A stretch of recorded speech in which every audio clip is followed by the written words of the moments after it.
मृत्यूची झाड पत्करली तर दिनापासून मी आई बापांना पोरका झालो. दारोदारी आश्रय मागिला, आश्रय देण्यास कुणी तयार नाही. दारोदारी भिक्षा मागिली, भिक्षा देण्यास कुणी तयार नाही.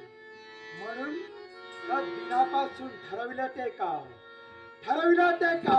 चांगला धर्म, चांगली माणुसकी आणि या स्मशानाच्या ठिकाणी मी वास्तव्य करू लागलो.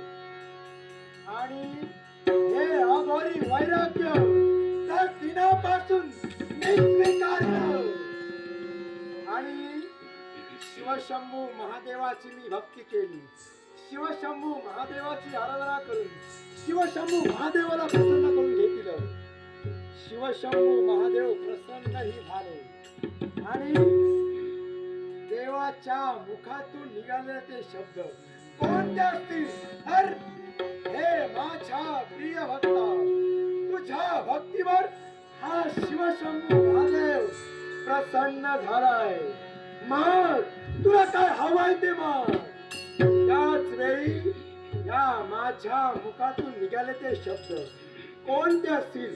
तेव्हा या तुझ्या भक्ताला अन्य काही नको, फक्त तुझ्या जवळ असलेली पाचवी विद्या म्हणजे अघोरी विद्या मला हवी.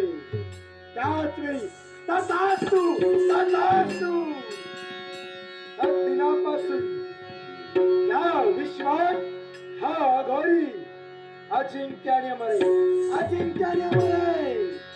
कुणीही माझ्यावर मात करू शकणार नाही. पण समाधान वाटू लागलं.